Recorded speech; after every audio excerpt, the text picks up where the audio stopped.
Kami po ay atasan sa storytelling. So ito po ay ang kalupi ni Benali Pascual.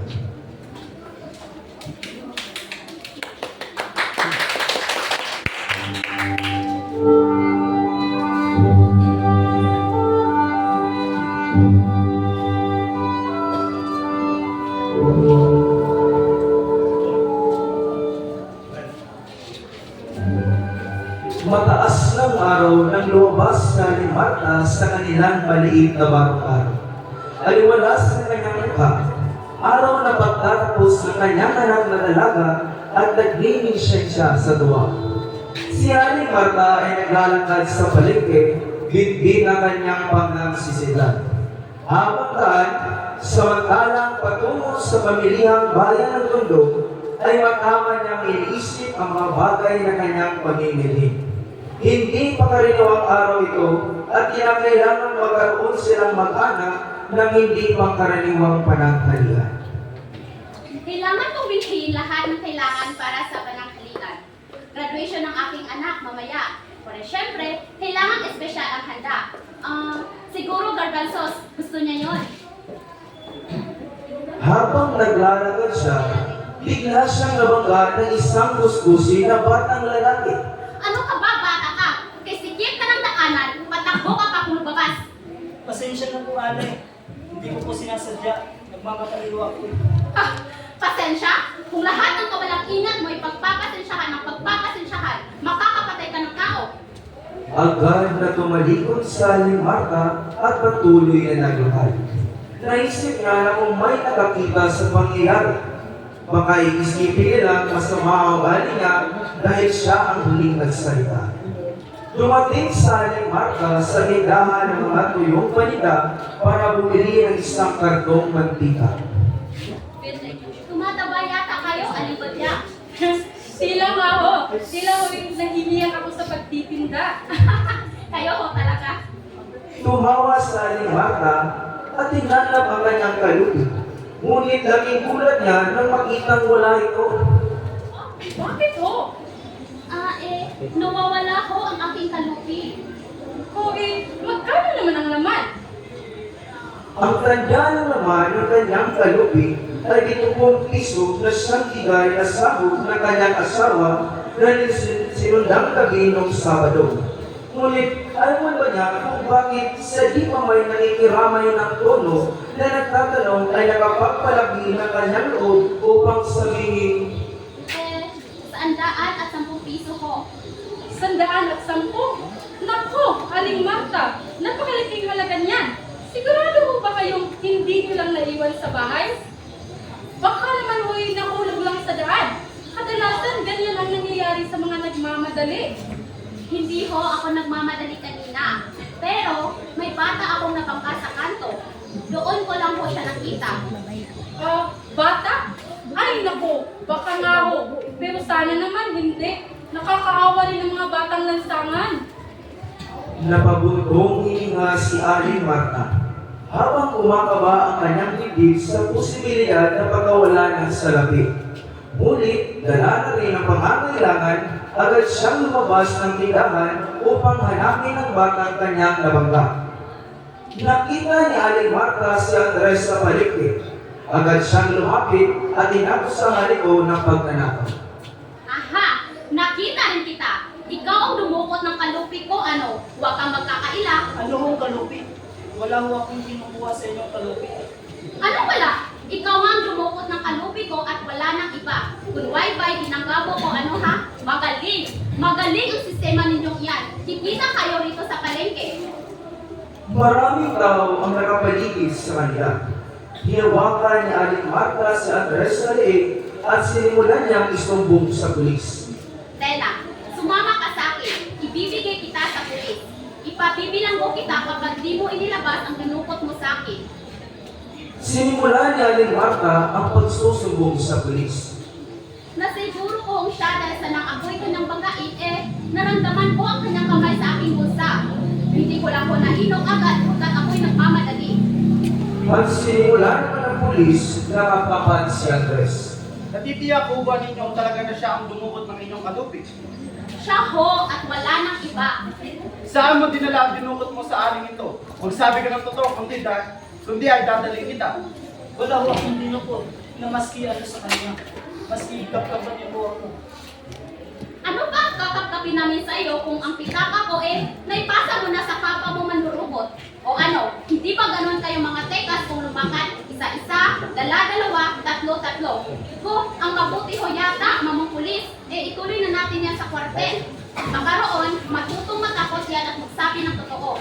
Hindi natin basta-basta madadala ito ng walang ebidensya. Kinakailangan kahit pa paano magkaroon tayo ng maiharap na katibayan na siya ang dumukot ng inyong kwarta. Paano ito kung hindi siya? Ano bang ebidensya ang hinahanap mo? Sinabi ko nang binangga ako ng pasadya na naramdaman ko ang kanyang kamay sa aking bulsa. Ano ba? Sa bata nakatingin ang pulis na wari nag-iisip ng dapat gawin. Maya-maya, muling naupo at tumukod ng isang lapis at isang maliit na kwaderno sa kanyang bulsa. Ano ang pangalan mo? Andres Reyes. Saan ka nakatira? Wala ho kaming bahay. Ang tatay ko may sakit at kami ho. Kung minsan ay sa bahay ng Chinese ko nakatira. Nagsimula ng mainis si Aling Marta sa pagtatanong ng pulis. Nais niyang dalhin na lamang si Andres sa kulungan. Ang mabuti ho yata, dalhin na natin yan kung dadalhin. Pinagkakaguluhan lamang tayo ng mga tao rito, wala namang nangyayari. Kung hindi naman ninyo kaya, sabihin ninyo ay tatawag ako ng ibang pulis. Hirap sa inyo, sabad kayo ng sabad eh. Bueno, kung gusto niyong dalhin ngayon din ang batang ito, pati kayo ay sumama sa akin sa kwartel. Doon yung sabihin ang gusto niyong sabihin, doon yung gawin at doon yung gawin.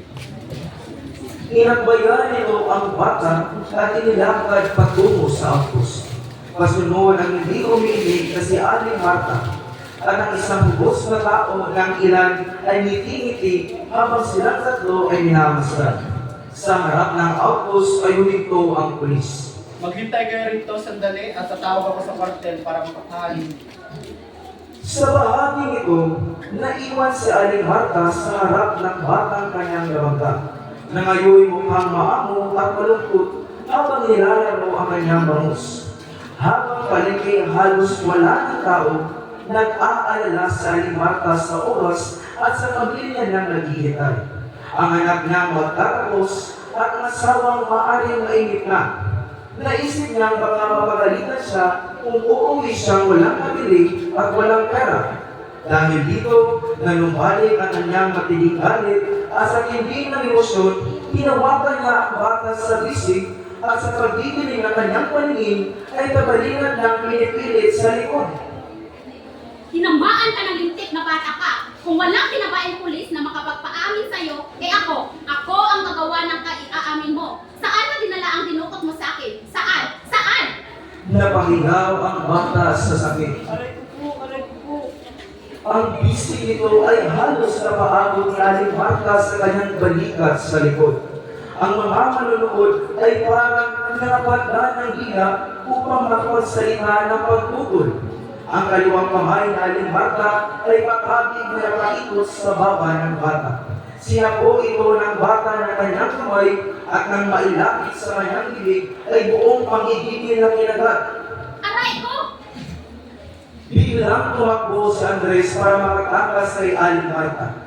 At sa kasamaang palay, nabangga siya ng isang sasakyan at namatay.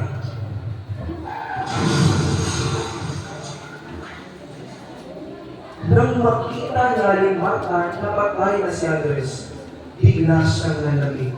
Parang nagising siya sa kanyang pagkakamali. Patay na ang dumukot ng kwarta ninyo. Siguro matutuwa na kayo yan. Sa palagay kaya ninyo ay may sasagutin ako sa nangyari? Wala naman sa palagay ko. Kung may mananagot niyan, ay walang iba kundi ang pobreng tsuper. Wala rin kayo sasagutin sa pagpapalibing, tsuper na rin ang mananagot niyan. Makakaalis na po ba ako? Maaari na. Lamang ay kinakailangan iwan niyo sa akin ang inyong pangalan at direksyon ng inyong bahay upang kung mangailangan ng konting pag-aayos ay mahingan namin kayo ng ulam. Ibinigay ni Aling Marta ang kanyang pangalan at tinitirhan. At pagkatapos ay tubig ang tingin lumayo sa karamihan. Tanghali na nang siya ay uwi. Sa daan pa lamang, bago siya pumasok ng karangkahan, ay natatanaw na niya ang kanyang anak na dalaga na nakapamintana sa kanilang barong-barong. Nakangiti ito at siya ang dinamasdan. Ngunit nang malapit na siya at makita ang kanyang dala, ay napatunok noo ito. Lumingon sa loob ng kabahayan at may tinawag. Sumungaw ang payat na mukha ng kanyang asawa. Saan mo kumuha ng pinamili mo niyan, inay? Saan pa kundi sa aking pitaka? Ngunit, nay, ang kalupi mo ay naiwan mo. Kaninang bago ka umalis ay kumuha uwi ni tatay sa bulsa ng iyong bestidang nakasabit at kumuha ng kabili ng tabako. Pero nakalimutan niyang ito ang isa uli. Saan ka kumuha ng pinamili mo niyan? Anak, baka naman nagkakamali kayo. Alam kong dala ko ang pitaka ko kanina. Hindi yun, nay. Nakita ko talaga si tatay na kinuha ito.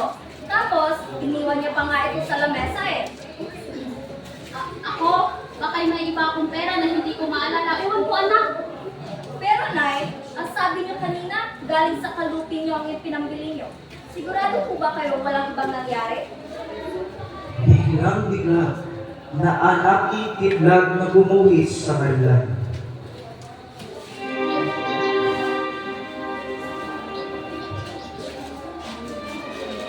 Nagbalik sa gulita ni Aling Marta ang larawan ng isang batang puyat, duguan ng katawan at natatakpan ng diaryo. At para niyang narinig ang mahina at umagaragal ng tinig nito. Maski kapatid niyo po ako, wala kayong makukuha sa akin. Saglit siyang naligilan sa pagpanhik sa kanan. Para siyang pinangakusan ng tinga at sa balagay pa niya ay umiikot ang kanyang buong paligid. At bago siya tuluyang nawala ng lirat, ay wala siyang narinig kundi ang papanaog payabag ng kanyang asawa at anak at papaliit. Lumalabong sa litang, bakit kaya?